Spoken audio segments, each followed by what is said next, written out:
भवानी तलवारीचे रहस्य भाग 8. तोरण्यावरून सुटका.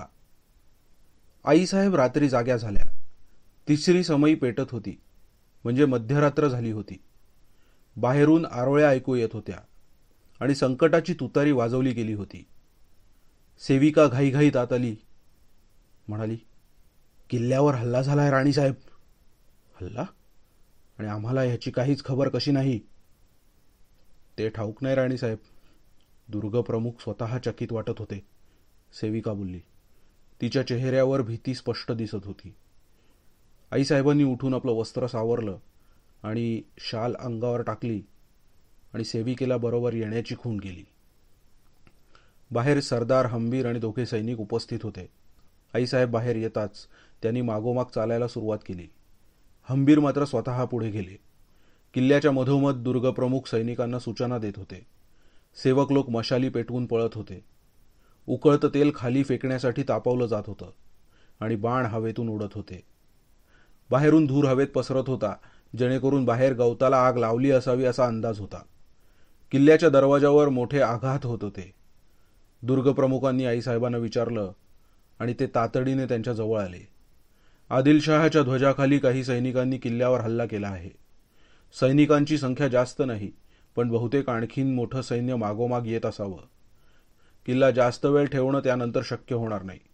महाराजांनी तातडीनं मदत पाठवायला हवी. आदिलशाहीचं सैन्य इतक्या जवळ पोहोचलं आणि तुम्हाला खबर कशी नाही झाली? आईसाहेबांनी प्रश्न केला. हेर प्रमुखांनी युसुफ खानांचा भाऊ सैन्य घेऊन ह्या दिशेनं येत आहे अशी माहिती दिली, पण तो इतक्या लवकर इथे पोहोचेल असं त्यांना वाटलं नव्हतं. कदाचित एका घोडदळाची तुकडी त्यांना आधी पाठवली असावी. अब्दुलचं सैन्य इथे पोचायला किमान 3 दिवस आणखीन आहेत. 3 दिवस हे सैन्य आम्ही रोखलं म्हणजे मिळवलं. तोपर्यंत महाराज नक्कीच मोहिमेवरून सैनिकांसह परत येतील. दुर्गप्रमुखांच्या आवाजात निराशा आणि आशा दोन्ही होत्या.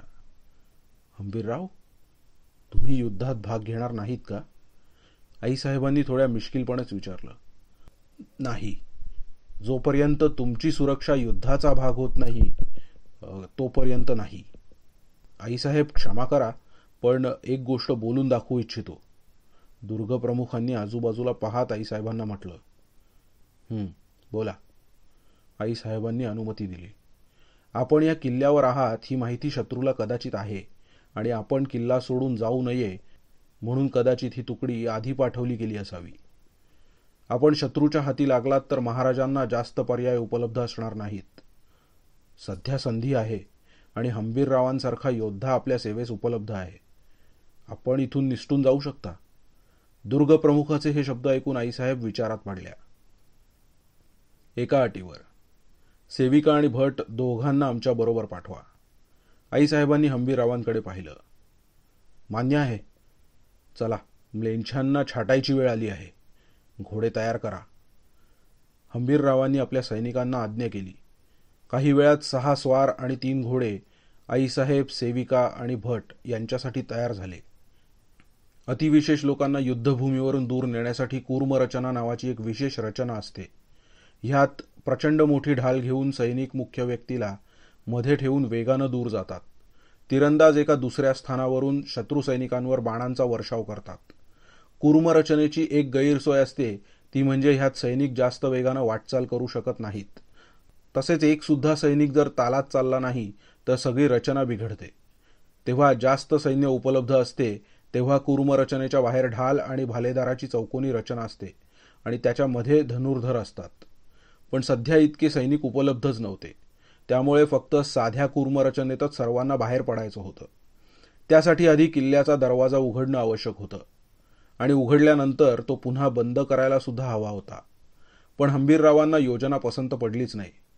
त्यांच्या मते कूर्मरचनेत बाहेरील सैनिक घोड्यावर असतील तर घोड्याला मारणं शत्रूला सोपं जातं आणि एक सैनिक मेला तर इतर जणांना मारणं आणखीन सोपं असतं. हंबीररावांनी घोड्यावरून वेगाने कूच करून शत्रूला धक्का देण्याचा निर्णय केला. आईसाहेब, सेविका आणि भट यांनी मराठा सैनिकांप्रमाणेच वेश घेतल्यानं नक्की कुणाला मारावं हे शत्रूला समजणारच नाही आणि एकदा पहिला वेढा तोडला तर नंतर जंगलात गायब होणं फारच सोपं असतं. अर्थात यात धोका होताच, पण तो पत्करायची तयारी आईसाहेबांनी खुद्द दाखवली होती. दरवाजा उघडा, दुर्गप्रमुखांनी आज्ञा केली. सुमारे 30 विशेष सैनिक दरवाजाकडे शत्रू सैन्यावर हल्ला करायला सज्ज होते. सुमारे 12 तिरंदाज दरवाजावरून नेम धरत होते.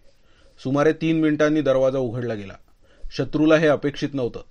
त्याच गडबडीत सैनिकांनी शत्रूवर चाल केली.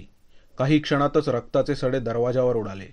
एका मराठी सैनिकाचं मुंडकं इतक्या जोरात छाटलं गेलं की ते 20 फूट दूर जाऊन पडलं. दुर्गप्रमुखांनी स्वतः आपली समशेर घेऊन 4 सैनिकांना यमसदनी पाठवलं. हंबीररावांनी आपली प्रचंड मोठी तलवार म्यानातून बाहेर काढली आणि घोड्याला जोरदार टाच दिली. त्यांच्या मागोमाग इतर घोडे सुद्धा उधळले. हंबीररावांनी जाता जाता एकाच वारात 2 सैनिकांची मुंडकी उडवली. शत्रू सैनिकाचा एक भाला सेविकेला लागून गेला आणि तिच्या हातातून रक्त वाहू लागलं. हंबीररावांनी आणखीन एक वार केला आणि शत्रूच्या एका सैनिकानं आपल्या तलवारीनं तो रोखण्याचा प्रयत्न केला.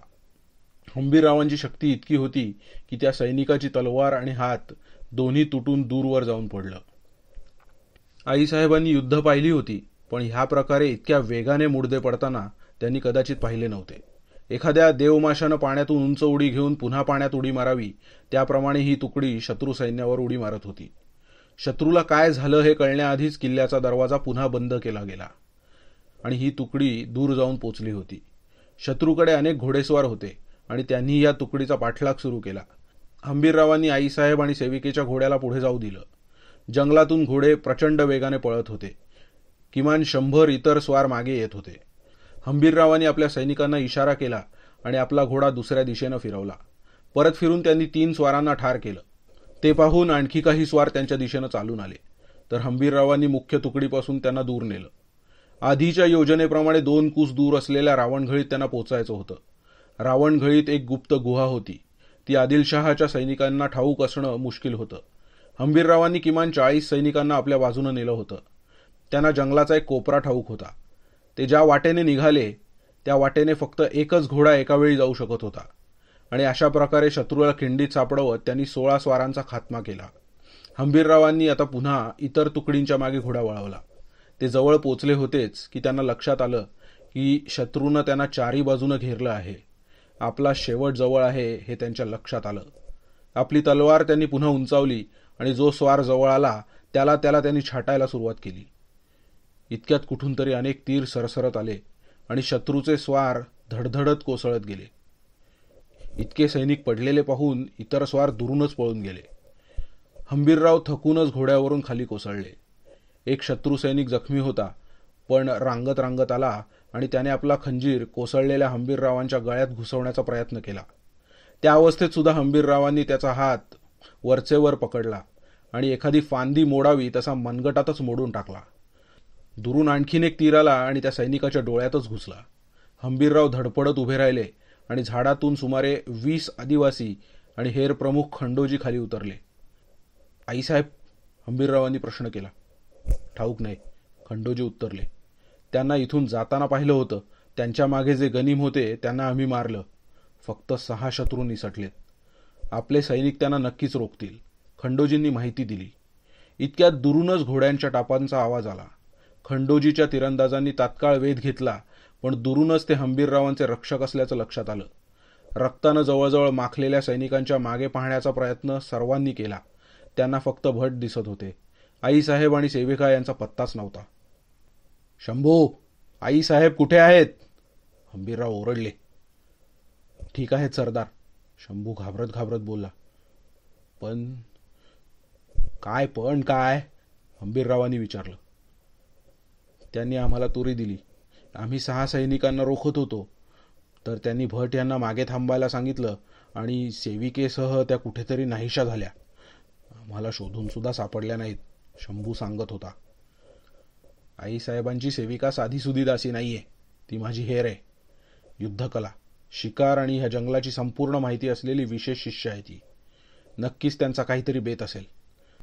खंडोजी हंबीररावांकडे पाहत बोलले. काही असो, आम्हाला त्यांचा माग काढावाच लागेल. त्याशिवाय महाराजांना तोंड दाखवणं आम्हाला मुश्किल आहे. हंबीरराव बोलले. आपल्या तलवारीचा आधार घेत ते पुढे सावरले आणि घोड्यावर बसले. सेविकेच्या हाताला जखम झाली. तिचं रक्त सापडलं तर आमचा मोती तिचा मार्ग काढू शकेल. खंडोजींनी शिट्टी वाजवली आणि एक मरतुकडा वाटणारा कुत्रा चपळतेने पळत पळत आला. हंबीरराव थोड्याशा निराशेनंच आईसाहेबांच्या मागावर निघाले. जाऊन जाऊन त्या कुठे जाऊ शकतील हेच त्यांच्या लक्षात येत नव्हतं.